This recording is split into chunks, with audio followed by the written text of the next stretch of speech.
안녕하세요. 예쁘포도원 이정실 성도입니다. 예배에 오신 것을 환영합니다. 저는 오늘 요즘 정원을 가꾸면서 느낀 것들을 나누려 합니다.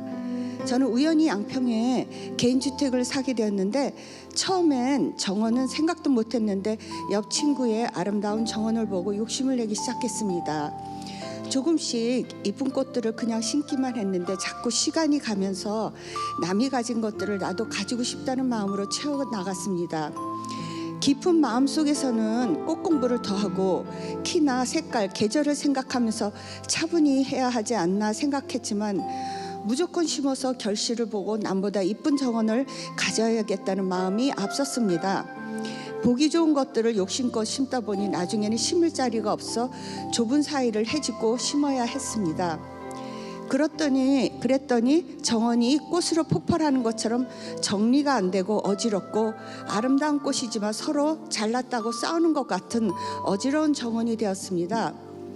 그러자 이 정원이 내 자신으로 비춰졌고 욕심나는 대로 우선 쟁취하고 보는 남보다 더 잘되고 승리해야 한다고 열심히 살아온 내 자신이 생각났습니다.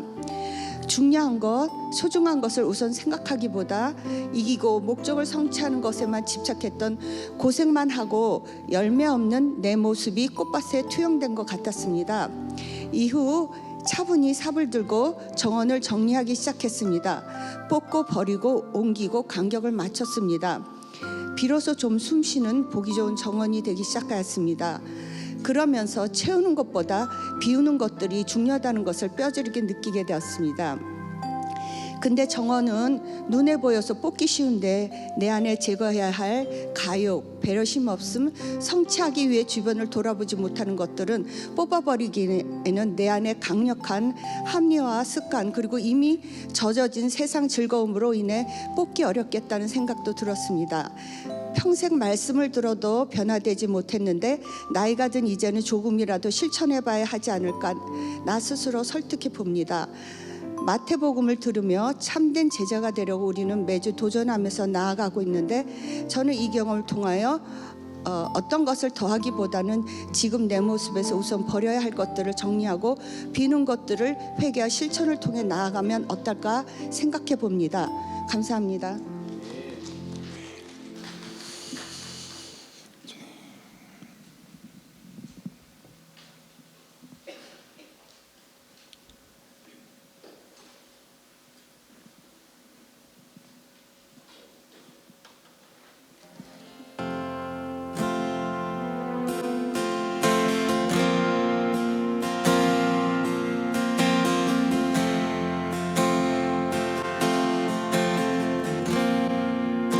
땅에 오신 이 땅 위에 오신 하나님의 본체 십자가에 달리사 우리 죄 사하셨네. 하나님이 그를 지극히 높여 모든 이름 위에 뛰어난 이름을 두사 우리 예수 이름 앞에 절하고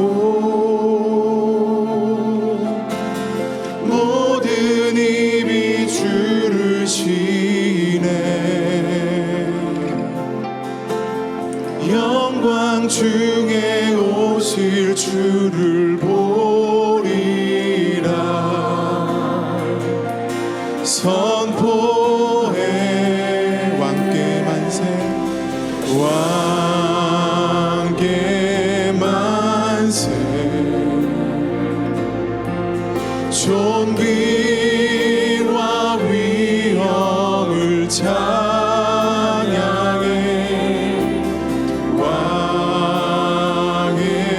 왕께 만세 주 예수 하나님. 아멘. 고백합시다. 우린 고대하네 우린 고대하네 주님 오실 그날 다시 사신 왕의 영광 이 땅을 비추네. 사단의 권세는 주 앞에 무너져 생명과 진리의 주 권세 가장 높도다. 우리 예수 이름 앞에 절하고 모든 입이 주를 시인해. 영광 중에 오실 주를 보리라. 아멘. 선포해 왕께 만세 왕께 만세. 존귀와 위엄을 찬양. 왕의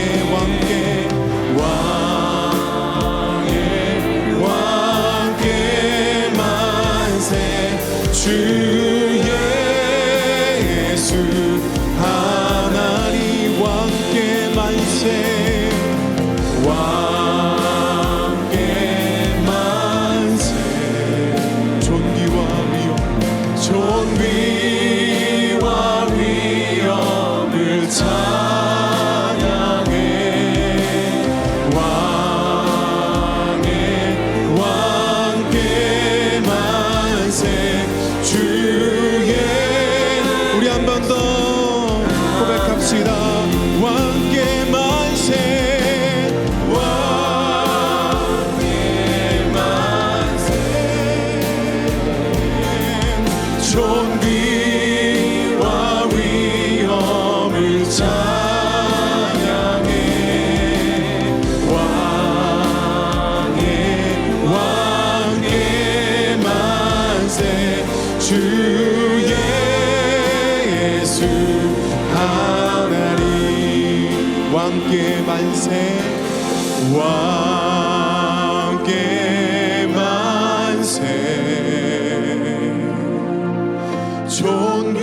존귀와 위엄을 찬양해.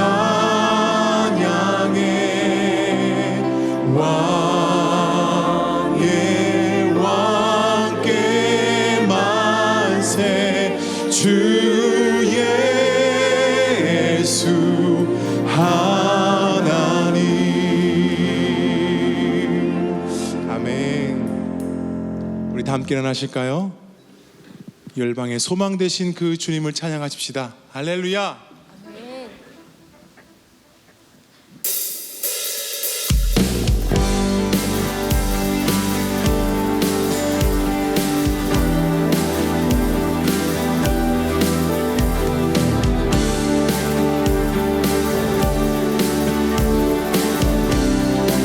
고백합시다. 예수 열방의 소망. 예수 열방의 소망. 예수 우리의 위로자. 주는 땅의 영원한 소망. 예수 어둠 속에 예수 어둠 속에 빛. 예수 변함없는 주는 온 땅에 빛이 돼 우리 위해 죽으시고 다시 사신 생명. 우리 위해 죽으시고 다시 사신 생명의 주님만이 소망이요 변함없는 반석이라. 주님만이 온 세상을 비추시네. 아멘. 또 죽음에서 부활하신 우리 구주 평강의 왕. 주를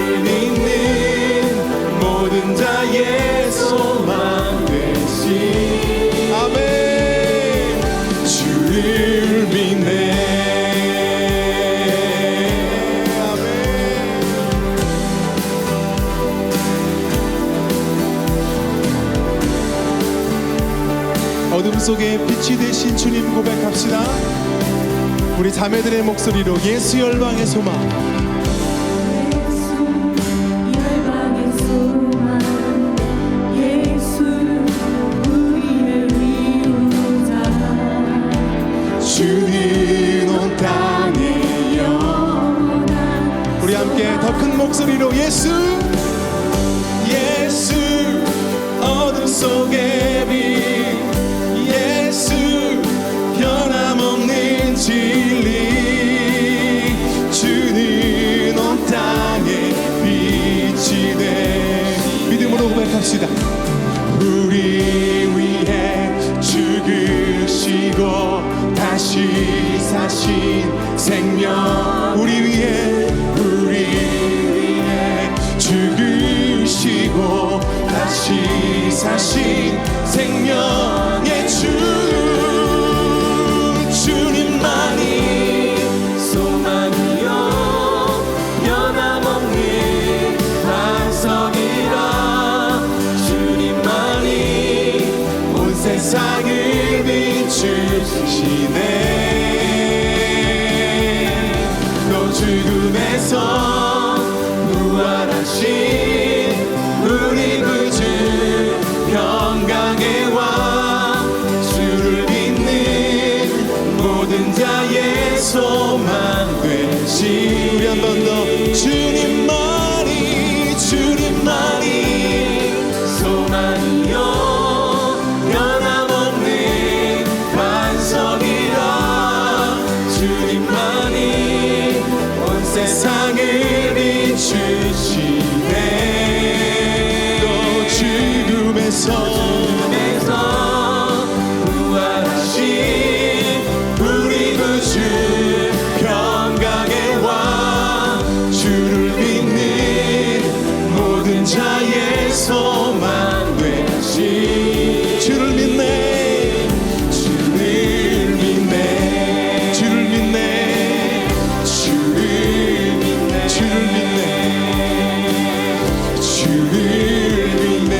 주만 바라봅니다. 주를 믿네 아멘 주를 믿네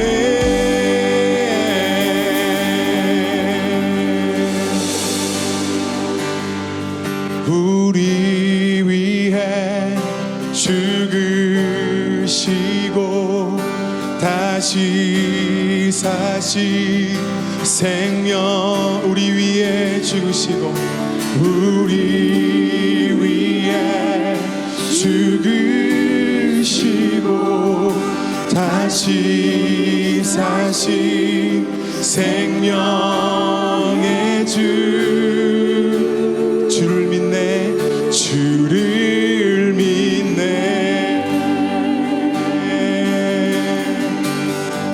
그 주님을 마음껏 선포합시다. 예수는 그리스도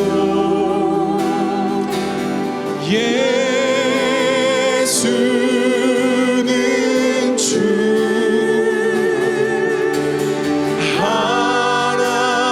하나님의 영을 주님 경배합니다.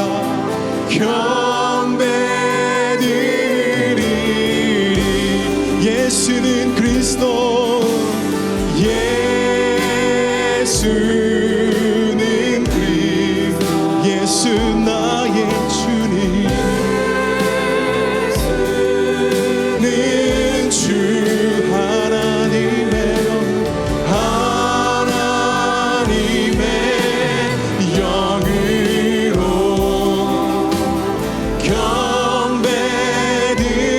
경배드리 고백합시다. 지존하신 주님 이름 지존하신 주님 이름 앞에 모두 무릎 꿇고 다 경배해 거룩하신 주님 보좌 앞에 엎드려 절하 우리 한 번 더 지존하신 주 이름 앞에 지존하신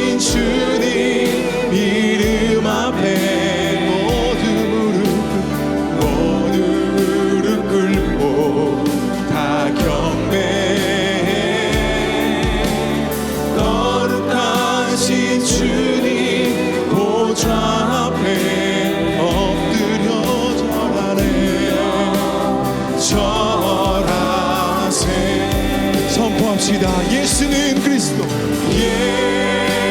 예수는 그리스도. 예수 예수 예수는 주. 아멘. 하나님의 영으로 경배 드린 예수는 그리스도. 예수는 그리스도. 아멘. 예수는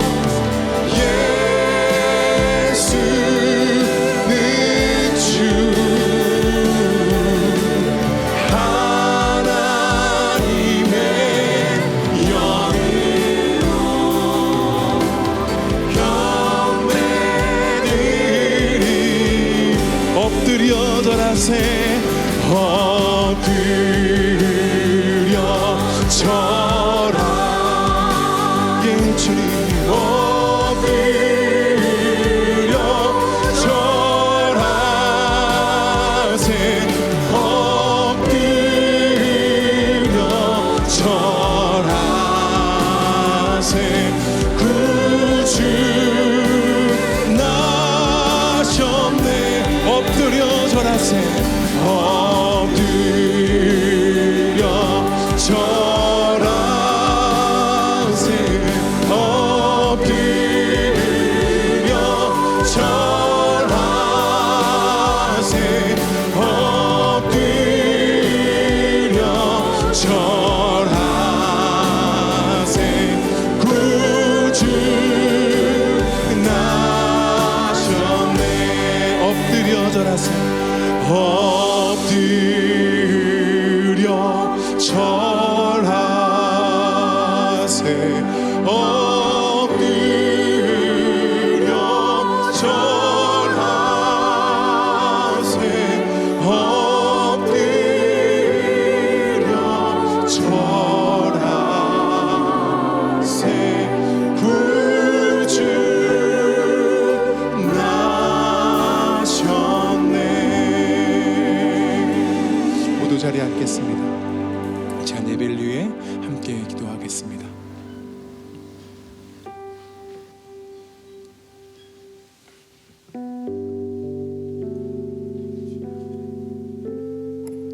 함께 마음을 모아서 기도하겠습니다. 하나님을 사랑하는 자 곧 그의 뜻대로 부르심을 입은 자들에게 모든 것을 협력하여 선을 이루어 주시는 아버지 하나님을 찬양합니다. 우리 죄를 사하시려 십자가에서 생명을 내어 주셨고 값없이 주신 은혜로 우리가 참 생명을 얻게 되었음을 또한 감사합니다. 작은 자가 드린 물고기 2마리와 보리떡 5덩이로 놀라운 기적을 행하셨던 주님, 우리가 받은 달란트의 분량대로 성실하게 순종하게 하시고 다만 지혜로운 5 처녀와 같이 항상 깨어 부르심에 응답하게 해 주옵소서.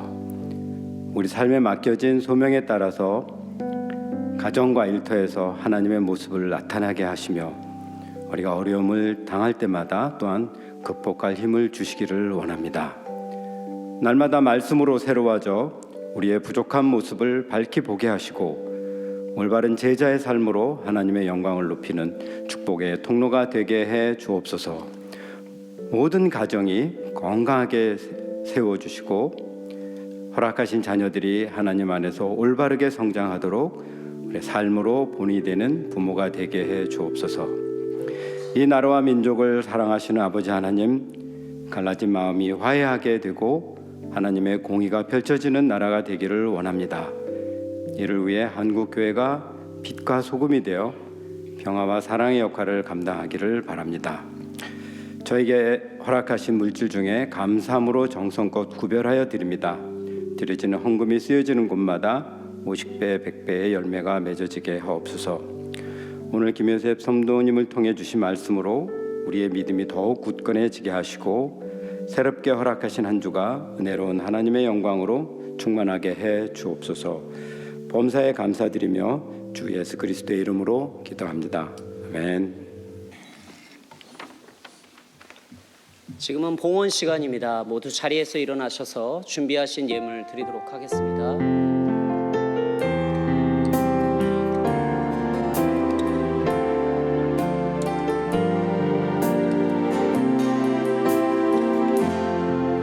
나 주님의 기쁨 되가 나 주님의 기쁨 되기 원하네 내 마음을 새롭게 하소서 새 무대가 되게 하여 주사 주님의 빛 비추게 하소서 겸손히 내 마음 드립니다. 겸손히 내 마음 드립니다. 나의 모든 것 받으소서 나의 마음 깨끗게 나의 마음 깨끗게 씻어주사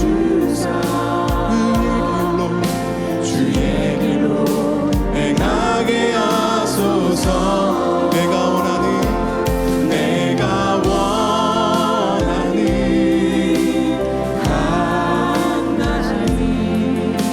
주님의 기쁨이 되는 것 내가 원하는 한 가지 주님의 기쁨이 되는 것 감사합니다. 자리에 앉아주시기 바랍니다. 처음으로 돌아가는 다음 교회, 저희 다음 교회에 오신 모든 성도님들을 환영합니다. 지금 이 시간은 저희 교회에 처음 방문하셨거나 오랜만에 방문하신 성도님들을 환영하고 교제하는 시간인데요. 캐나다에서 멀리 또 오랜만에 방문하신 우리 유상현 성도님 계십니다. 잠깐 이렇게 손을 들어주시겠어요? 네, 오랜만에 뵙네요. 잘 오셨습니다. 예, 그리고 혹시 저희 교회 오늘 처음 방문하신 분이 계시다면 자리에 앉으신 상태에서 잠깐 이렇게 손을 들어서 표시해 주시겠어요? 예, 주변을 한번 돌아보시기를 부탁드리겠습니다. 예, 오늘 저쪽에 오른편 지하 1층 상단에 이렇게 손 들고 계신 분들이 계십니다. 잘 오셨습니다. 예, 잘 오셨습니다. 축복합니다. 예, 저희 기존의 성도님들은 일어나시고요. 처음 오신 성도님들은 자리에 앉아 계시고 저희가 환영의 축복을 해드리도록 하겠습니다.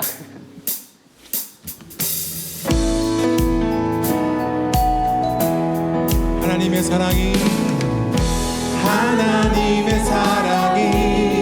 당신의 삶 가운데 가득하기를 축복합니다. 하나님의 은혜가 우리 가운데 가득하길 기도합니다. 좌우 앞뒤로 돌아보시면서 교제하겠습니다. 하나님의 사랑이 당신의 삶 가운데 가득하기를 축복합니다. 하나님의 은혜가 우리 가운데 가득하길 기도합니다. 가득하길 기도합니다. 가득하길 기도합니다. 가득하길 기도합니다. 교회 광고 영상으로 보도록 하겠습니다. 2025년 12월 7일 원천 소식 전해드립니다. 금요 예배 안내입니다. 12월은 God's Blessing, 하나님의 축복이라는 주제로 예배를 드립니다. 두 번째 시간으로 CCA 은사 나눔 칸타테와 함께 예배를 드립니다. 은혜의 자리로 원천의 모든 성도님들을 초대합니다. 성탄절 침례 신청 안내입니다. 신청 기한은 12월 14일 주일 오후 4시까지입니다. 신청을 원하시는 분은 담임 목사님과 상담 후 교회 사무실에 신청서를 제출해 주세요. 협동육아 입학 설명회 안내입니다. 일시 및 장소는 오늘 저녁 오후 5시 베다니 채플에서 진행합니다. 대상은 2023년 출생한 자녀입니다. 자세한 안내 및 신청은 QR코드를 참고해주세요. 사마리안 퍼스 OCC 선물 상자 안내입니다. 준비하신 선물 상자는 오늘 예배 후 예배실 앞에 제출해 주시면 수거하여 전달하도록 하겠습니다. 주중에는 교회 사무실에 제출도 가능합니다. 자세한 안내는 QR코드 혹은 링크를 참고해 주세요. 이상 자세한 안내는 주보를 참고해 주세요. 예, 오늘 저희 교회에 새로 방문하셔서 등록을 원하시는 성도님이 계시다면 제 기준 오른쪽으로 지하 1층 니고데모 홀에서 등록을 도와드리고 있습니다. 저희 다음 교회 G2G 교사를 계속해서 모집하고 있습니다. 예, 기도해 주시길 부탁드리겠습니다. 오늘 포도원별로 이렇게 준비해 주신 사마리안 퍼스 그 OCC 선물 상자는 신관 4층 베다니 채플과 그 채플실들 앞에서 상자를 수거하고 있습니다. 그래서 그쪽으로 제출을 부탁드리겠습니다. 오늘 중요한 광고가 있습니다. 예, 그 기부금 영수증 신청에 관련된 건데요. 지금 화면에 보시면 저희 원천교회 홈페이지 화면이 나와 있습니다. 이곳을 꼭 이렇게 접속하셔서 기부금 영수증 신청이라고 사전 신청이라고 되어 있는 곳을 클릭하셔서 꼭 신청을 해주시길 부탁드리겠습니다. 예, 12월 15일까지라고 하고요. 저희 다음 교회 성도님들이 아직 많은 분들이 등록을 안 하셨다고 합니다. 예, 국세청의 지침으로 꼭 등록하셔야 연말 정산 그 혜택을 받으실 수 있음을 알려드립니다. 예. 이어서 성경 봉독하도록 하겠습니다.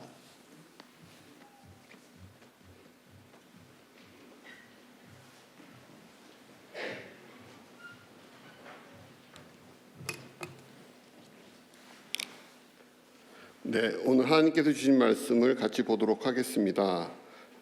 번갈아 읽으시고 마지막 절은 함께 읽도록 하겠습니다. 그때 천국은 마치 등을 들고 신랑을 맞으러 나간 열처녀와 같다 하리니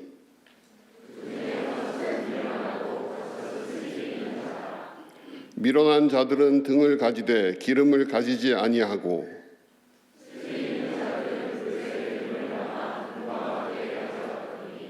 신랑이 더디옴으로 다 졸며 잘세.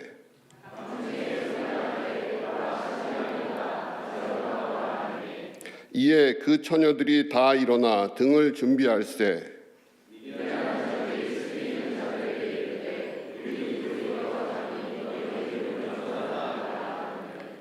슬기 있는 자들이 대답하여 이르되 우리와 너희가 쓰기에 다 부족할까 하노니 차라리 파는 자들에게 가서 너희 쓸 것을 사라 하니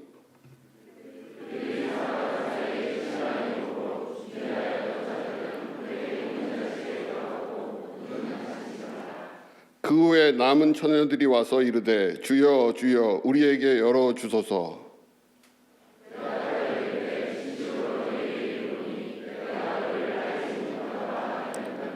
같이 읽으시겠습니다. 그런즉 깨어 있으라 너희는 그날과 그때를 알지 못하느니라. 아멘.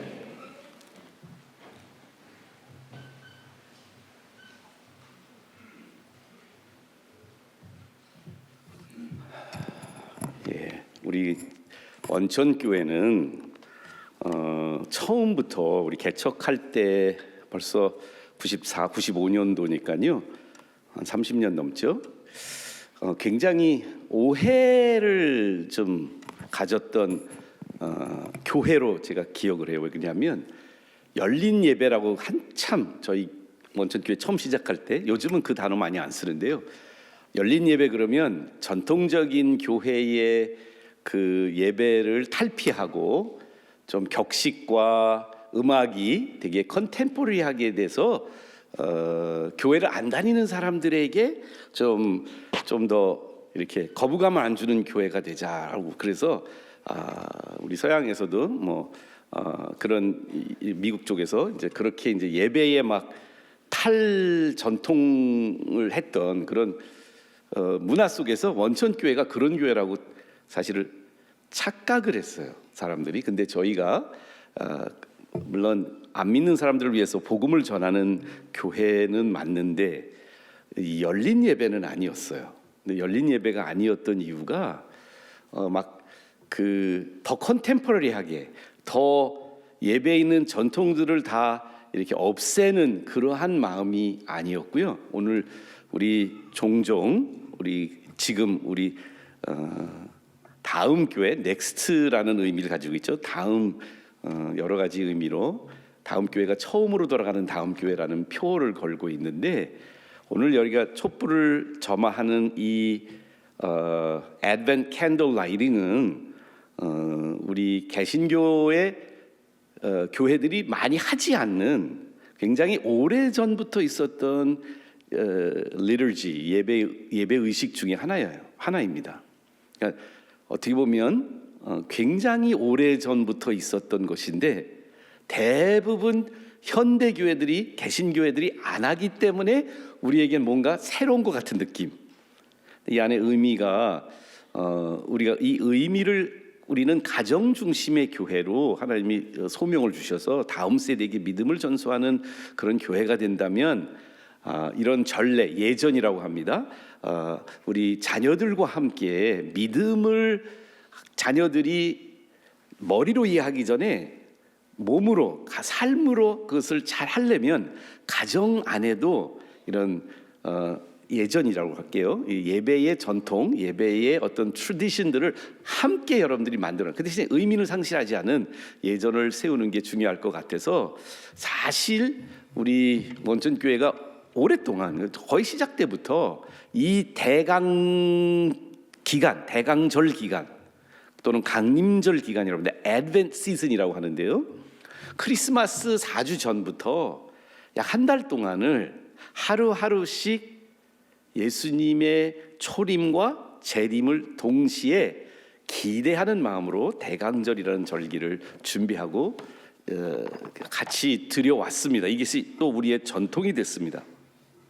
전에도 잠시 말씀드린 것 같은데요. 그래서 진짜 물어보고 싶은데 대강절 잘 드리고 계세요? 아니면 대강 드리는 절기라고 해서 대강절로 생각하고 계시진 않아요? 대강 대충 오히려 원천교회에서는 다른 교회에서 안 드려 다른 교회에서 우리 교회 오셔서 이제 처음 이 대강절 절기를 이렇게 준비하는 여러분들 오늘 찬양 선곡도 잘 보시면 우리가 보통 잘 알고 있는 찬송가들이지만 예수님의 오심을 그 크리스마스 메들리와 함께 엮어서 같이 우리가 찬양 예배 준비도 하고 있습니다. 근데 원천교회에 가지고 있을 수 있는 저는 함정이 있다고 생각합니다. 대강절의 한물 뜻은 큰 대자, 크게 강림 또는 또 크게 기다린다는, 크게 나타나심을 기다린다는 대림절, 대강절의 신선함을 잃어버리고 우리 안에도 그냥 관습적인 대충 드려지는 그런 예배의 변질이 있다면 오늘 말씀이 하나님 우리에게 주신 말씀이라고 생각합니다. 우리의 믿음의 선배님들은 메시아로 이 땅에 처음 오신 그 메시아의 초림을 기다렸던 믿음의 조상들, 그 가나안 땅 갈릴리 지역에서 예수님의 초림을 기다렸던 사람들과 인류와 우주의 메시아로 왕으로 다시 오실 재림 예수님을 같은 마음으로 함께 준비하는 이 절기의 특별한 의미를 우리가 잊지 않았으면 좋겠습니다. 그런데 크리스마스 성탄의 이야기들은 그냥 옛날 이야기처럼 들릴 때가 많죠. 우리 할머니 할아버지들이 어렸을 때 옛날 얘기를 해주시면 지루한 겨울의 긴 밤들을 의미보다는 재미로 접근했던 것처럼 지금도 성탄의 이야기들이 그냥 어떻게 보면 약간 전설처럼 우리들에게 내려오고 있지 않는지 생각합니다. 재림에 대한 생각도 초림에 대한 약간 뭐랄까 이렇게 두리뭉실함, 이렇게 좀 별로 이렇게 그냥 감흥이 없는, 우리 안에 큰 긴장감을 초래하지 않는 이 초림의 이야기, 성탄의 이야기가 재림에 대한 우리의 마음도 똑같이 영향을 끼치는 것 같습니다. 정말 생각해 보시면 재림을 마음속에 염두에 두신 경우가 여러분이나 저에게 얼마나 있으세요? 요즘 또 그런 거 재림 이야기 많이 하거나 마음속에 생각하면 혹시 이단 아니야? 이런 생각이 들어서 아예 우리의 뇌리 속에 예수님의 다시 오심에 대해서 거의 근데 저 조금 더 제가 진솔하게 얘기하면 성경의 이야기를 많이 아니까 그리고 그동안에 많은 그 교주들이 뭐 2000년도에 재림한다, 뭐 몇 년도에 재림한다, 뭐 12월 며칠 날 재림하신다, 뭐 자기가 재림 예수다 이런 얘기를 많이 듣다 보니까 제 안에 재림에 대한 실질적인 생각은 뭐냐면 일어날 수는 있는데 내가 사는 동안엔 현실성이 좀 적어. 혹시 그렇게 살고 계시지 않으세요? 계획 많이 우리 아버님이 지금 92세이시거든요. 그러니까 저는 원래 한 6, 70세까지만 생각을 했다 지금 앞으로 2, 30년 계획을 다시 세워야 되겠네. 이런 생각을 하게 되거든요. 그래서 막 뭘 하지? 무슨 의미를 가지고 내가 살아가 막 이렇게 한 30년 더 살아야 될 것 같기도 한데 이런 생각하면서 그런 생각 속에 그런데 그 전에 예수님 오실 수 있을까? 그런 생각 많이 안 하시지 않으세요? 왜 저만 이상한 눈으로 저를 쳐다보세요? 관심에 쩌들어 버리고 미래에 대해서 그냥 멕시칸 말로 마냐나 그냥 아유 안 올 거야 한참 걸릴 거야 안 일어날 거야 하는 이러한 초림의 의미와 재림의 임박을 무디게 하는 우리의 영성이 현실이 아닙니까? 오늘 예수님은 참 저는 이제 처음이 아니지만 여러 번 올해만이 아니라 매년 경험하는 게 있는데요.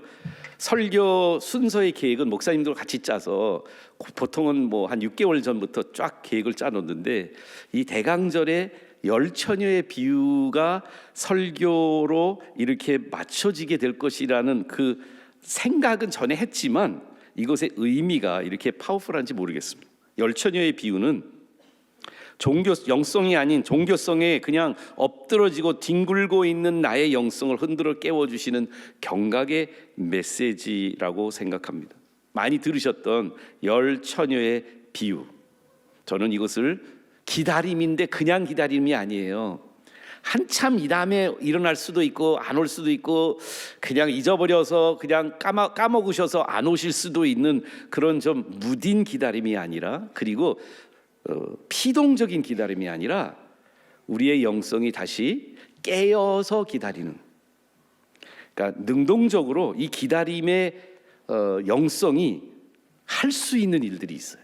오늘 그 깨어 기다림의 영성이 예수님의 처음 오심과 예수님의 다시 오심을 그 사이에 살고 있는 우리들에게 마치 바이올린 줄의 양면의 텐션이 그 바이올린의 줄소리를 가장 아름답게 내듯이 초림과 재림의 기다림이 우리의 영성에 이 텐션을 회복하게 해줘서 늘어진 우리의 현주를 팽팽하게 당겨서 주님 앞에 우리의 삶 자체가 아름다운 음악이 되기를 주님의 이름으로 축원합니다. 근데 이렇게 늘어지는, 이렇게 좀 더디어진, 깨어있지 못하는, 비몽인지 사몽인지 잘 모르는 내 안에 지금 영적인 내 지금 그 상황이 왜 일어났을까? 오늘 비유를 통해서 저는 한 3가지로 진단을 할 수 있을 것 같아요. 이 3가지 중에 하나 아니면 3가지가 다 지금 내 상황이라고 생각하시면 이 비유를 통해서 그 상황에서 벗어날 수 있는 여러분과 제가 되기를 바랍니다. 오늘 이야기 속에 등장인물들과 사건들이, 오늘은 등장인물도 보겠지만 그거보다 이 스토리 안에 예수님이 강조하시는 이 비유의 스토리 안에 어떤 상황들을 한번 3가지로 한번 보려고 합니다. 제일 먼저는 신랑에 대한 이야기예요. 25장 1절에 그때 천국은 마치 등을 들고 신랑을 맞으러 나간 열 처녀와 같다.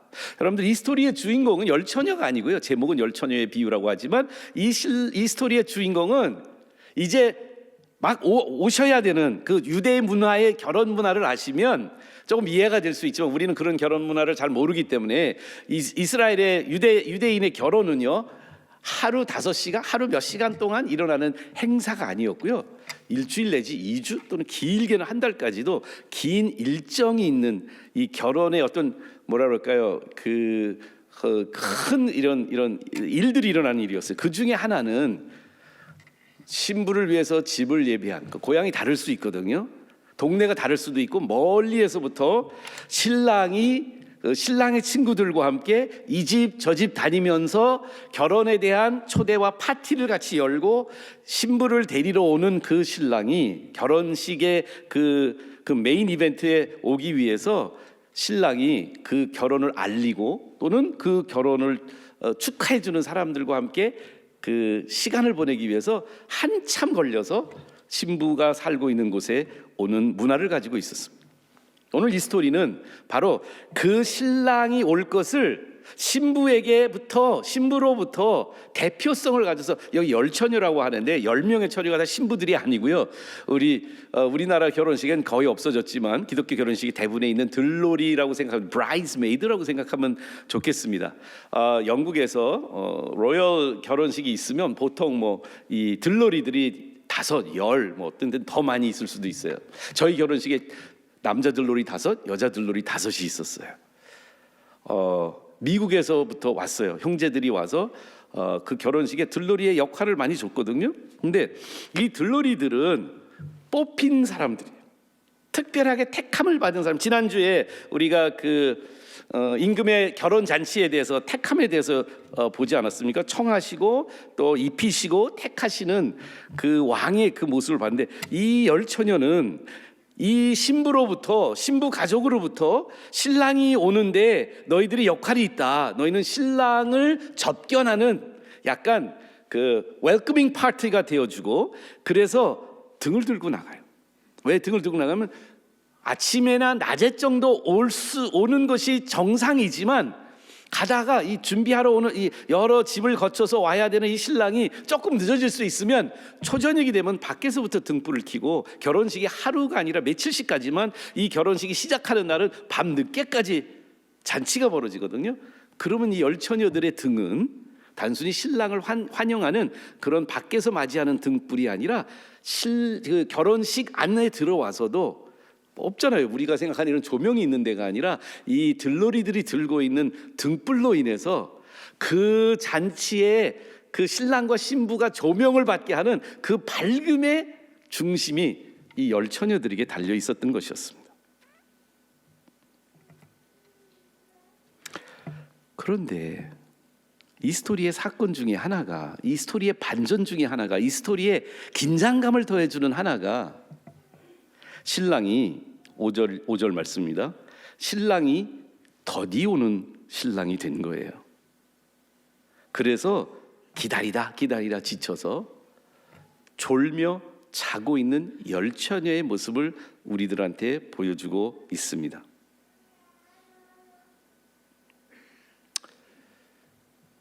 예수님이 신랑인 건 아시죠? 우리가 기다리고 있는 주인공은 우리 애들이 아니에요. 산타도 아니에요. 루돌프도 아니에요. 우리가 기다리고 있는 이 대강절의 주인공은 신랑 대신 예수인 줄을 믿으십니까? 그런데 제가 이런 모습에서는 내가 참 예수님 닮아가는 사람이구나. 제가 항상 어떤 예배나 행사나 이거 있으면 좀 늦게 도착해요. 우리 아버지는 1시간 전에 도착하세요. 이때 DNA가 같은 유전인자를 받았는데 저하고 아버지는 정반대예요.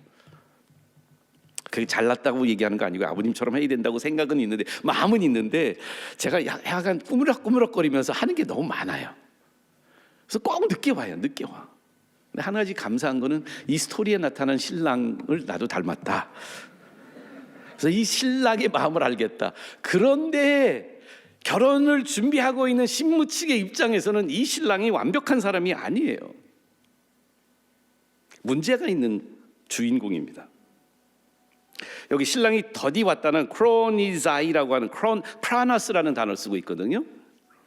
그러니까 헬라 말에 이 시제를 뜻하는 단어는 두 가지가 있는데 하나는 크로노스라는 단어. 그래서 우리가 chronological 그러면 시간에 맞춰서 또는 역사적인 어떤 이런 chronology 그러면 순서로 말하는 역사를, 그러니까 성경의 기록을 예를 들어 역사적 순서에 따라서 말하면 chronological Bible이라고 합니다. 더디 왔다. 시간을 끌었다.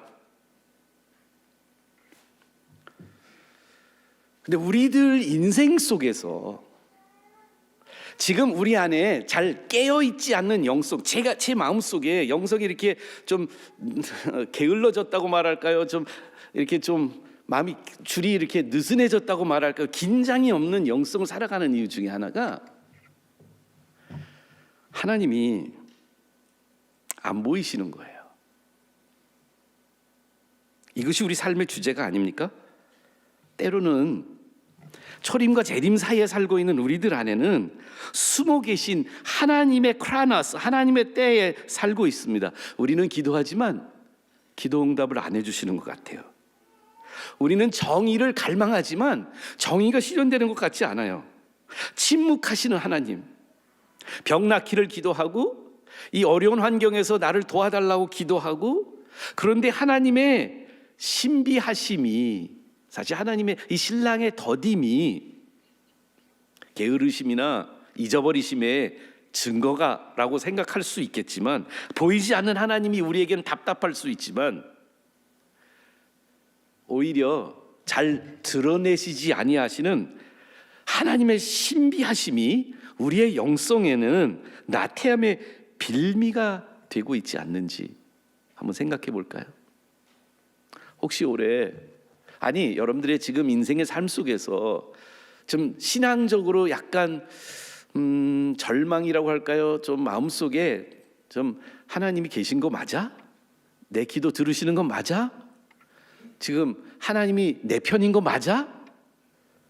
하고 우리들 마음속에 신랑의 더디오심 때문에 우리가 졸고 자고 있는 영성으로 나락으로 떨어지고 있지 않는가 한번 제 자신을 돌아보게 됩니다.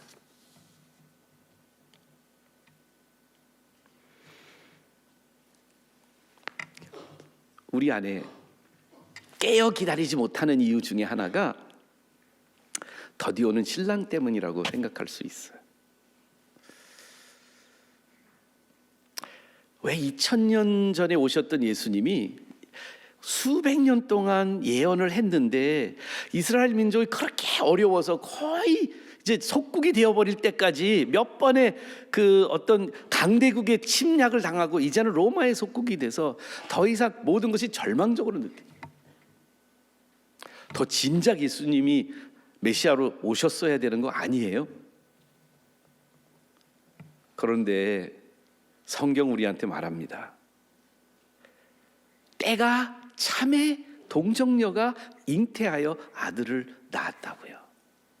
여기서 때가 찼다는 단어는 크라나스라고 하는 헬라 단어의 시제를 가리키는 단어를 사용하고 있지 않고요, 카이라스라고 하는 단어를 사용하고 있어요. 하나님의 타이밍. 하나님의 타이밍은요, 우리가 생각하는 요때는 와야 되는데 하는 우리의 시제하고 너무 달라요. 시간과 공간을 가르시고 하나님의 타이밍에, 하나님의 계획과 섭리 가운데 가장 때가 찬 순간에, 카이라릭한 순간에, 카이라스의 순간에 예수님이 베들레헴 땅에서 2000년 전에 태어나셨어요. 이 사실을 지금 우리한테 영적인 긴장감을 회복할 수 있는 예수님의 초림을 생각하면서 크리스마스를 준비하면서 말씀을 똑같이 알고 있었던 그 스토리요. 여러분들 크리스마스 대강절 설교, 크리스마스 하루만, 아버님 그러시거든요. 절기예배 설교가 제일 어렵다고요. 매년 크리스마스 때 어떻게 똑같은 본문밖에 없잖아요. 마태, 마가, 누가, 요거 마가는 거의 요한은 거의 나오지도 않고, 우리가 이 맨날 마태하고 누가에서만 말씀을 골라다 보니까 성탄절 설교가 적은데 우리 교회는 성탄절 포함 5번의 이 얘기를 해야 되니까 얼마나 새로운 거 발견하기가 쉽지 않을까요? 근데 이 카이라스적인 하나님이 그 시대의 상황을 잘 보시면 옛날 이야기처럼 나스텔직하게 조명과 음악과 여러분들 눈발이 아름답게 약간 로맨틱하고 나스텔직하게 우리가 크리스마스를 약간 그렇게 추억과 말초신경적인 단순함으로만 그동안의 크리스마스를 접촉했다면 초림의 이야기를 이번 크리스마스에 다시 한번 읽어보세요. 나스텔직하거나 로맨틱하지 않아요. 예수님의 초림 자체도 그 현실의 상황들은 녹록하지 않았고 예수님의 오심 자체가 정말 많은 그 악한 세력들의 그런 팽배함이 예수님의 초림에도 있었어요. 오늘 우리들이 이 시기에 예수님의 재림이 일어날 수 있는 그 어느 순간이라도 예수님이 지금 오실 수 있다는 것은 지금 우리가 상황이 당하고 있는 상황들을 보시면 예수님이 바로 오늘 이 비유는 마태복음 25장에 나오지 않습니까? 23장, 24장에 계속해서 어떤 일들이 일어날 거라고 예언하신 것들이요. 그 예수님이 오시게 됐다는, 오시는 것을 깨어 기다릴 수 있도록 우리에게 예견해 주셨던 사건들이 지금 엄청나게 전쟁과 기근과 죄악과 제약이 난무하는 이 상황이 지금 우리들이 가지고 있는 상황이 아닐까 생각합니다. 성탄절과 석탄일은 크게 다른 것이 있습니다. 석탄일은 부처님이 태어나신 날은 부처님이 태어나신 날이에요. 그런데 성탄절은 부처님과 똑같이 예수님이 태어나신 날이라기보다는 예수님이 오신 날이에요. Jesus came, not just Jesus was born. 예수님은 하나님의 아들로 존재하시다가 우리의 모습을 가지고 이 땅에 오신 분이에요. 나신 분이 아니라 오신 분이에요. 그런데 그렇게 처음 2000년 전에 오신 예수님, 역사적인 시간과 공간을 뚫으시고 하나님이 인간이 돼서 오신 그분이 이제는 인간의 모습으로 하나님이 되셔서 우리에게 다시 오실 그분이 되실 것입니다. 우리 안에 안 보인다고, 하나님의 모습이 신랑이 더디다고, 예수님이 실존의 인물로서 내 안에 그렇게 강력하게 잘 느껴지지 않는다고 여기게 하는 그런 연막에 가려져 있다면 이 이야기를 통해서 신랑이 더디지만 꼭 반드시 오시는 신랑이란 것을 회복할 수 있을까요? 우리의 영성이? 두 번째로, 지금 우리들 안에 이렇게 잘 깨어서 기다리지 못하는 이유, 액티브하게 웨이팅하지 못하는 이유, 메시아를 기다렸던 몇몇 사람들처럼 그렇게, 그렇죠, 시므온도 그렇게 기다렸잖아요. 안나도 그렇게 기다렸잖아요. 예수님 탄생 당시에 동방 박사들이 더 적극적으로 액티브하게 기다리지 않았습니까? 오늘 우리들이 예수님의 오심을 기다리지 못하는 이유 중에 두 번째는, 이 스토리 안에서 저는 10처녀들을 다섯으로 분간해 놔서 비유했던 그 이야기예요. 여러분들 2절 말씀, 그 중에 5은 뭐 했다고 그랬죠? 2절 말씀에 미련하고 5은 슬기 있는 자들이라. 미련하다는 게 머리가 나쁘다, 공부를 못한다라고 착각하면 안 됩니다. 여기 이 미련이라는 소식은 그냥 인생 살아가는 데 있어서 결정적으로 판단을 내려야 되는 그 판단력이 둔했던 사람들과 그 판단력이 확실히 잘 됐던 두 처녀로 나눠져 있습니다. 미련한 자들은 등을 가지되 기름을 가지지 아니하고, 슬기 있는 자들은 그릇에 기름을 담아 등과 함께 가져갔더니.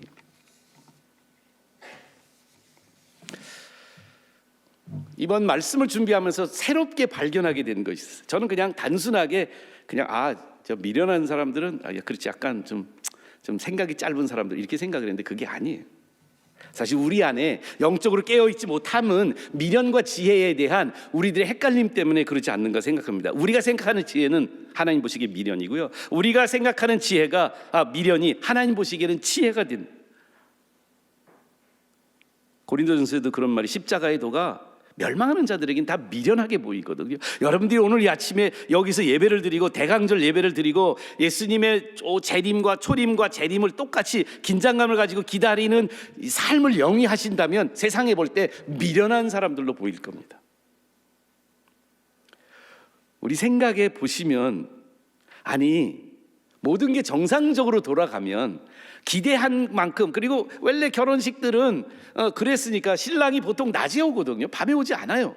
그러니까 정상적인 상황으로 봤을 때의 이 5 처녀, 그러니까 등을 들고 등 안에는 기름을 채워갔지만 이 따로, 여러분들 여기서 등이라는 게 조그만 등이 아니고요, 톨치 같은 등이었을 거예요. 그러니까 올리브유를 잔뜩 들어서 오래 시간 태울 수 있는, 한 3시간, 2시간, 3시간 이상은 탈 수 있는 그런, 기름 가득 채면 2-3시간은 충분히 견딜 수 있는 그런 등을, 그 등을 가지고 간 사람들이 미련한 사람들이 아니고 세속적인 기준으로 봤을 때 꽤 합리적인 처녀들이었어요. 결혼 행렬이 밤새 걸리지 않을 거라고 생각을 했어요. 그리고 신랑이 오면 다른 선물도 많이 갖고 오니까 한 손에는 그 선물을 들고 한 손에는 등불을 들고 가볍게 가는 것은 굉장히 똑똑한 사람들이 아니었을까요? 모든 일이 계획대로만 진행된다면. 반면에 이 예수님의 비유 속에 슬기롭다고 말씀하신 그 15 처녀들은요, 매우 우스꽝스럽게 보였을 겁니다. 등만 가져간 게 아니라 혹시 신랑이, 그럴 일이 없는데 새벽 3시에 나타날 것을 대비해서 여분의 기름통을 반대쪽 손에 들고 가면서 질질질질 끌고 왔습니다.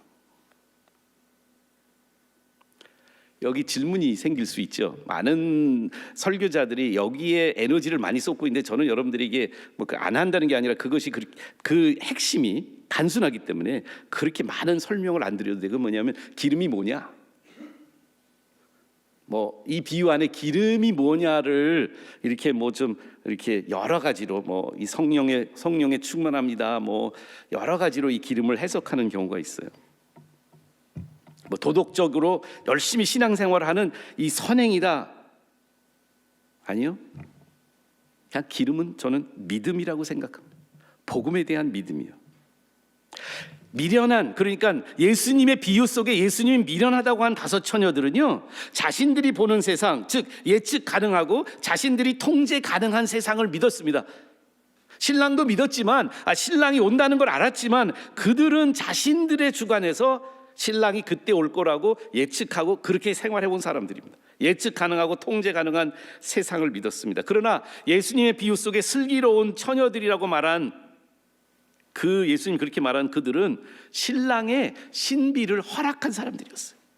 상황이 터무니없어지고 기다림이 고통스러울지라도 신랑은 반드시 온다는 것을, 밤이 깊어져도 꼭 오실 거라는 것을 알았기 때문에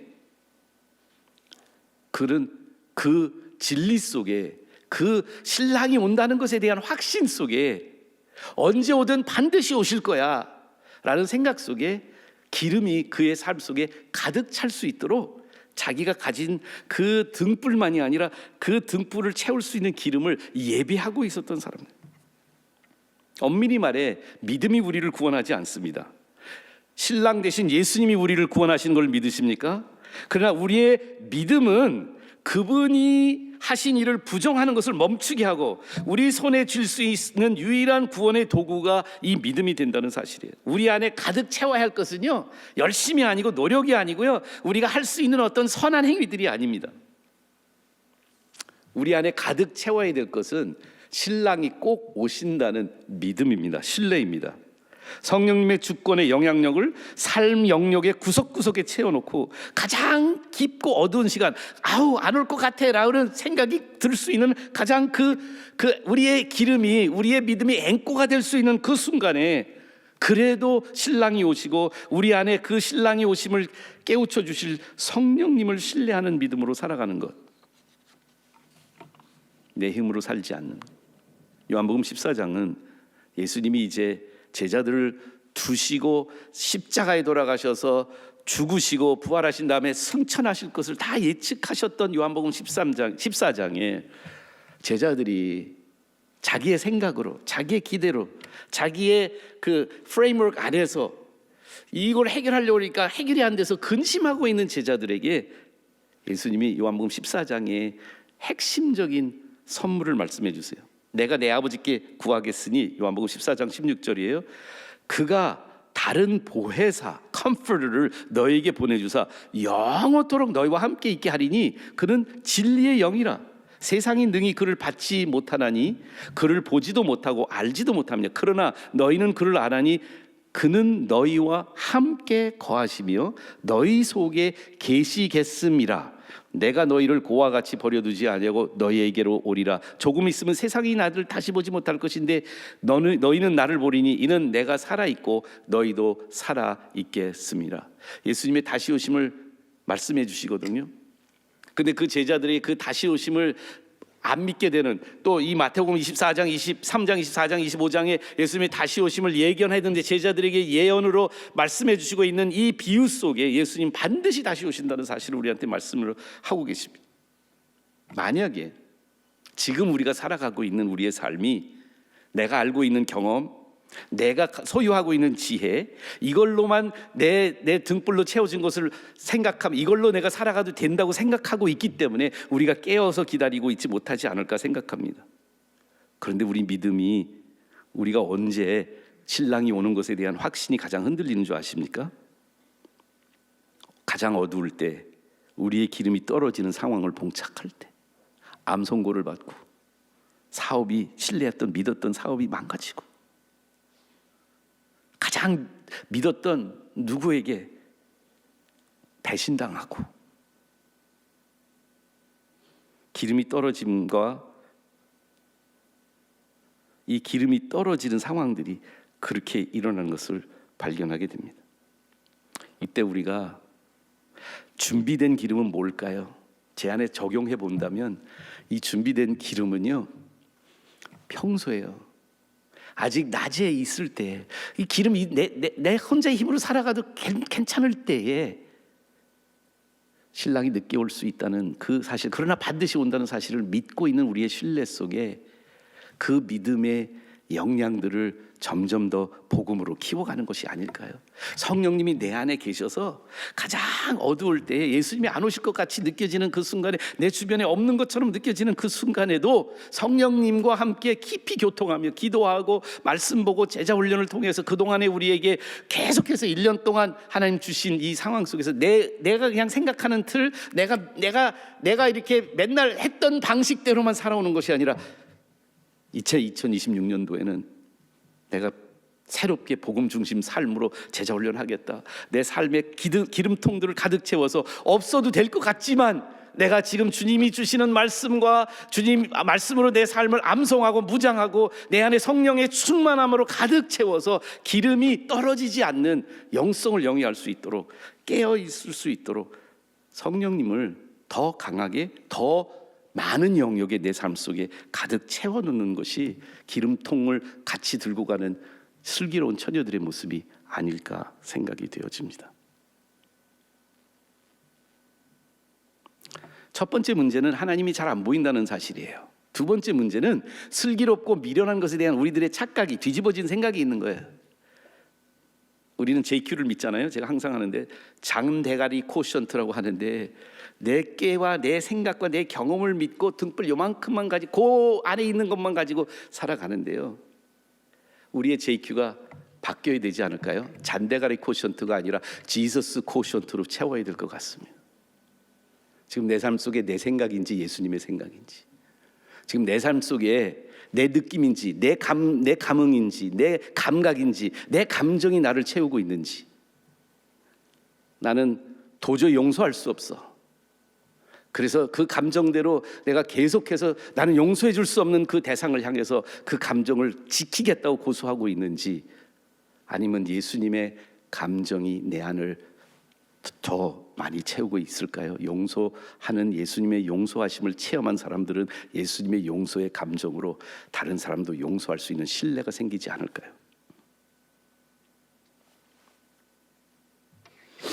세 번째, 이 스토리에, 이 비유에 사실은 첫 번째 의외는 신랑이 늦었다는 거예요. 두 번째 의외는 내가 생각하고 있는 지혜와 내가 생각하고 있는 미련이 바뀌었다는 거예요. 이걸 뒤집어서 다시 바로 잡아야 돼요. 하나님이 생각하시는 지혜는 십자가의 도예요. 근데 세상은 그것을 미련하게 보거든요. 우리의 지혜와 미련에 대한 정의가 바뀌어야 돼요. 세 번째는요, 떨어진 기름과 닫힌 문으로 저는 상징이 되는 이 스토리 속에 조금은, 그러니까 이 예수님의 비유 속에 가장 제일 먼저 좀 불편함을 초래하는 게 있어요. 그게 뭐냐 하면, 그 5 처녀들이 기름 조금만 나눠달라는데 왜 안 나눠줘? 이 5 처녀, 슬기로운 5 처녀의 반응이 참 저는 좀 찝찝해요. 여러분들 안 찝찝하세요? 좀 고개 좀 끄덕끄덕. 좀 나눠달라고 했는데 끝점 뭐가 그래가지고 그거 왜 안 나눠주는 거야? 이 하나 찝찝하고요. 두 번째로 찝찝한 게 있어요. 이 5 처녀가 이제 미련한 5 처녀가 동네 가서 기름 좀 찾으려고 여기 봤는데 막 문이 닫혔을 거 아니에요. 밤이니까 여기다가 기름 어떻게 하다 한 군데 열린 데 찾아가지고 기름을 사가지고 왔네. 근데 잔치의 문을 닫아버렸어. 근데 신랑이 너무 냉정한 거 아니에요? 저 늦어서 문 닫아서 안 열어주면 저는 굉장히 큰일 나는 사람이거든요. 우리 예배 때 정시에 문 딱 닫아버리면 저 설교도 못할. 근데 왜 신랑은 주여 주여 문 좀 열어주세요, 우리 이제 왔어요 하는 그들을 그렇게 매정하게 나 너 모른다 라고 말했을까요? 이 스토리에 가장 수용하기 쉽지 않은 그 내용이 떨어진 기름을 나눠주지 않았던 5 처녀와 뒤늦게 다시 나타난 5 처녀에게 문 닫아버린 그런 것이요.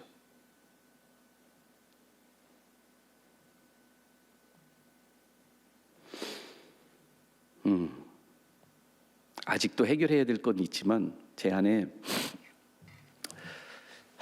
우리 안에 일단 이 떨어진 기름, 아까 제가 말씀드렸죠. 이 5 처녀의 마음은 신랑에게 집착돼 있어요. 이 나머지 처녀들을 무시하는 게 아니라 그들의 소명은 처음부터 신랑을 철석같이 믿었고 언제 와더라도 신랑을 위해서 본인들이 선택받아서 해야 되는 역할이 있다는 것을 알았어요. 그 신랑을 맞이하고 신랑을 비추라는 그 이야기에 성실하기 위해서 그들은 자기의 가진 모든 것을 거기에 투자한 사람들이에요. 이 기름을 나눠주었다가는 그 결혼식에서 본인들이 해야 될 가장 중요한 역할, 이 늦은 밤에 와서 계속해서 불을 밝히면서 신랑에게 그 등불을 비춰야 하는 그들의 성실한 헌신의 커미트먼트가 조금이라도 흔들릴 수 없는 분들이에요. 그리고 이 스토리에서 저에게 주는 교훈은 이거예요. 남의 믿음으로 내가 어부지리로 갈 수 있는 곳이 천국이 아니라는 사실이에요. 부모님이 열심히 자녀들을 천국에 들여보내지 않습니다. 아내의 열심히 남편을 천국에 들여보내지 않습니다. 아무리 힘들어도 우리는 기도해야 됩니다. 하나님, 저에게 주신 믿음을 우리 자녀들도 자기의 믿음이 되게 해주세요. 나에게 주신 믿음을 내 남편이 스스로 하나님 만날 수 있게 해주세요.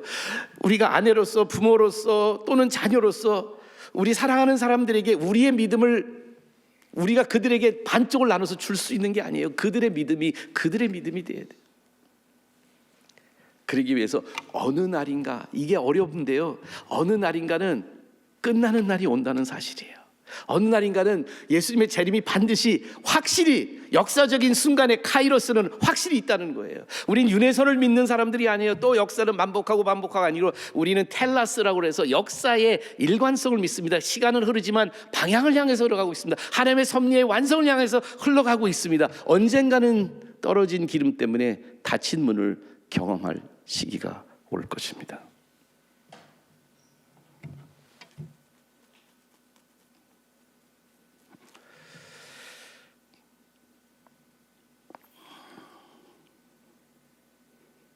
(1952년도에) 우리 아내가 캘리포니아에서 자라나서 그쪽에 관심을 좀 갖게 됐는데, 캐롤리나라고 하는 로스앤젤레스에서 한 26마일 떨어져 있는 섬 하나가 있어요. 근데 해안에서 한 42km 정도, 그 LA의 그 해안가에서부터 카탈리나까지 최초로 수영을 해서 건너가는 최초의 여성이 되려고 했던 도전자 한 사람이 있었습니다. 플로렌스 채드윅이라고 하는 여성이었어요. 그는 많은 준비를 하고 여러 번 이제 바닷가에서 수영하는 거 훈련을 하고 계획을 짜서 어느 날 정하고 팀들을 같이 이제 배 옆에서 배 타고 이제 같이 혹시나 필요하면 구조를 해줄 수 있도록 그 자기 팀들을 팀 체드윅을 만들어서 이 수영을 준비했습니다. 그리고 최초로 그 42km의 해안 바닷가를 수영해서 가는 최초의 수영 도전자가 되기 위해서 그 수영을 하기 시작을 했습니다. 근데 수영을 시작한 지 15시간이 지났습니다. 갑자기 캘리포니아 주변에는 그런 경우가 종종 일어나는데 짙고 차가운 안개가 내려앉았습니다. 얼마나 짙은 안개였는지 그 섬은커녕 자신을 따라오던 배들도 볼 수 없었습니다. 그 상황 속에서 이 체드윅의 마음속에는 갑자기 두려움과 불안과 의심이 쌓이기 시작했습니다. 추위가 뼛속까지 타고 들었습니다. 그리고는 보이지 않는 배를 향해서 소리를 지릅니다. 더 이상 못 가겠다고, 건져달라고. 근데 근처에 보이지 않지만 배에 타고 있었던 어머니가 이렇게 격려의 말을 던집니다. 거의 다 왔어, 거의 다 왔어, 조금만 더 가면 돼. 그러나 플로렌스의 눈에는 아무것도 보지 못했습니다. 보이지 않았습니다. 결국은 자기 이제 더 이상 못 가겠다고 해서 배에서 올라타고 그녀가 이제 그 짙게 있던 안개가 살짝 걷히면서 1.6km밖에 남지 않은 섬을 보게 됩니다. 기자회견에서 그녀는 이렇게 말합니다. 제 눈에 보이는 것은 오직 안개뿐이었습니다. 해안을 볼 수만 있었다면 끝까지 갔을 겁니다. 우리 안에 보이지 않는 신랑 때문에, 오지 않는 신랑 때문에, 저희들 안에 지혜와 미련의 헷갈림 때문에, 아니 이 재림의 날이, 예수님의 카이러스가 우리 시기에는, 우리 삶에서는 일어나지 않을 거라는 우리 나름대로의 헤드트릭 때문에 지금 우리의 영성이 깨어있지 못하는, 기다리지 못하는 영성이 아는지 모르겠습니다. 우리에게 남은 유일한 질문은 이것입니다. 신랑의 오심을 신뢰하세요? 길고 어두운 밤을 지나는 동안 믿음의 기름을 가지고 계속 기름통에다 기름을 채워 가시면서 다닐 만큼 신랑이 오심을 신뢰하세요?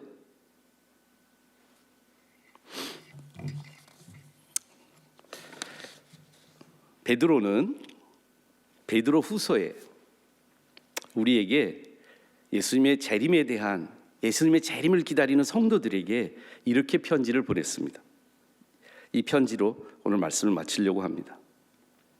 베드로 후서 3장 3절에 좀 긴 부분을 인용할 텐데요, 이 안에 오늘 비유의 이야기들이 그 세 가지의 우리들이 깨어있지 못하는 세 가지의 이야기들과 동기들이 이 안에 베드로의 입술로 다른 방법으로 표현되어 있기 때문에 읽어드리려고 합니다. 먼저 이것을 알지니 말세는 조롱하는 자들이 와서 자기 정욕에 따라 행하면서 조롱하여 이르되 주께서 강림하신다는 약속이 어디 있어? 조상들이 죽은 후부터, 잔 후부터 만물이 처음 창조될 때와 같이 똑같이 그냥 있어, 그냥 있다고 하니, 하늘이 옛적부터 있는 것 같이 땅이 물에서 나와 물로 성립된 것 같이 하나님의 말씀으로 된 것을 일부러 그들은 잊어버리려 함이로다. 안 올 거야. 이렇게 늦으면 안 오는 거지 뭐. 그러나 베드로는 9절에 이렇게 말합니다. 베드로후서 3장 9절에 베드로는 이렇게 말합니다. 주의 약속은 어떤 이들이 더디다고 생각하는 것 같이 더딘 것이 아니라 오직 주께서는 너희를 향해 오래 참으사 아무도 멸망하지 아니하고 다 회개하기에 이르기를 원하시느니라. 그러나 여기 반전을 보세요. 주의 날은 반드시 옵니다. 도둑같이 오리니 그날에는 하늘이 큰 소리로 떠나가고 물질이 뜨거운 불에 풀어지고 땅과 그 중에 있는 모든 일들이 드러나리로다. 이 모든 것이 이렇게 풀어지리니 역사는 반드시, 카이라스는 반드시, 신랑은 밤늦게 옵니다. 신랑이 왔다고 소리치는 그 소리에 서스럽치게 깨었던 10처녀 중에 5처녀는 들어갔고 5처녀는 못 들어갑니다. 이 모든 것이 이렇게 풀어지니 너희가 어떤 사람이 되어야 마땅하냐? 거룩한 행실과 경건함으로 하나님의 날이 임하기를 바라보고 간절히 사모하라. 그날에 하늘이 불타서 풀어지고 물질이 뜨거운 불에 녹아지려니와 우리는 그의 약속대로 의가 있는 곳에 새 하늘과 새 땅을 보리라. 그러므로 사랑하는 자들아, 너희가 이것을 바라보나니 주 앞에서 점도 없고 흠도 없이 평강 가운데 나타나기를 힘쓰라. 시간 다 됐지만요, 한번 다른 설교에서 인용한 것 같아요. 벌써 10몇 년 전이 된 것 같아요. 제가 해외 집회를 종종 가는데 한 번은 중국에 출장을 가게 됐습니다. 중국에 있는 학교에 가서 기독교사들을 위해서 세미나를 하고, 근데 중국과 한국에는 여러 항공편들이 있더라고요. 근데 제가 세미나를 일찍 마치고 아내하고 약속한 날보다 하루 일찍 중국에서 다시 한국에 돌아올 수 있었어요. 제 마음속에 하루만 중국 더 좀 쉬었다가 관광도 좀 하고 그 사람들하고 교제를 하다 올까? 근데 제 마음속에는 그래도 나 사흘 동안 혼자서 아기들 돌보고 남편이 없어서 참 외로울 만한 내 아내를 생각해서 제가 막 열심히 돈도 조금 더 내고 그래서 비행기표를 바꿔가지고 하루 일찍. 근데 제 마음속에 이런 생각을 했어요. 이렇게 하루 일찍 가니까 얼마나 좋겠어. 우리 아내는 너무 기뻐할 텐데 내가 알리지 않고 서프라이즈 해주겠다 하고 하루 일찍 비행기를 타고 인천공항에서 내려서 버스를 타고 집에까지 왔어요. 아내한테는 전화도 안 했어요.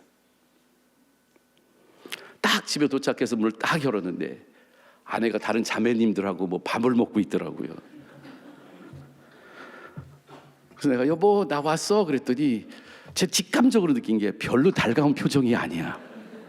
아니 그냥 달가운 게 아니라 조금 나중에 보니까 화났더라고요.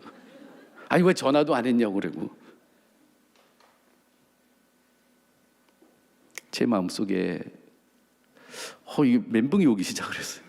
아니 나 사랑하는 거 맞아? 물론 사랑하죠. 근데 제가 아내를 지금 비난하려고 그러는 게 아니라 그 아내의 모습 속에 예수님을 재림을 기다리는 저의 마음이 보였어요. 예수님의 재림이 달갑지 않지 않으세요? 내 어젠다, 내 시간표에 맞춰서 변질된 나의 자기 중심성 때문에 예수님의 초림도 예수님의 재림도 의미를 퇴색시켜버린 것이 아닐지 모르겠어요. 안 보이시는 하나님, 멀리 계신 하나님, 아직 오시려면 먼 것 같아서 내 인생이 끝날 때까지는 안 오실 것 같은 상상 속에 만들어 놓은 그 하나님이 예기치 않고 기대치 않은 내일 오신다면요, 아니 오늘 오후에 오신다면 우리의 마음은 어떨까요? 황당할까요? 기름 떨어져서 예수님 오신 것이 반갑지 않은 삶이 아닐까 생각합니다. 기도하시겠습니다. 열 처녀 중에 어떤 처녀들로 신랑은 우리를 보게 될까요? 주님, 세상이 미련하다고 말할 때 예수님의 십자가의 도가 우리에게는 지혜가 되고 능력이 되는 기다림의 영성을 갖는 저희들로 이 대강절을 맞이하게 하여 주시옵소서. 감사드리고 예수님 이름으로 기도합니다. 우리 다 같이 일어나시겠습니다. 이 신랑 되신 우리를 위해서 이 땅에 오신 예수님을 찬양합니다.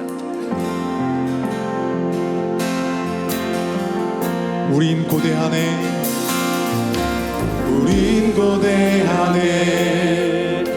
주님 오실 그날 다시 사신 왕의 영광 이 땅을 비추네. 사단의 권세는 주 앞에 무너져 생명과 진리의 주 권세 가장 높도다. 우리 예수 이름 앞에 절하고 모든 입이 주를 시인해. 영광 중에 오실 주를 보리라. 선포해 왕께 만세, 왕께 만세. 존귀와 위엄을 찬양해. 왕의 왕께 만세.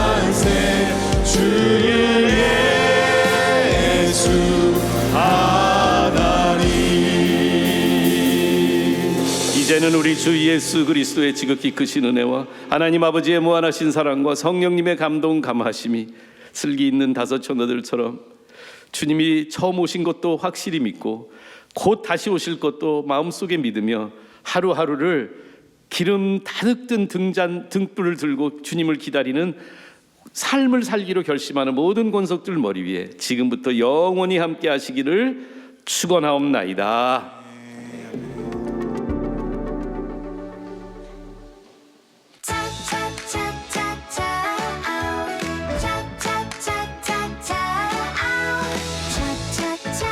다음 예배를 위한 배려 차차차 예배 후 바로 출차 아차차 가정당 한 대만 주차해요 아차차 연락처는 꼭 남겨줘요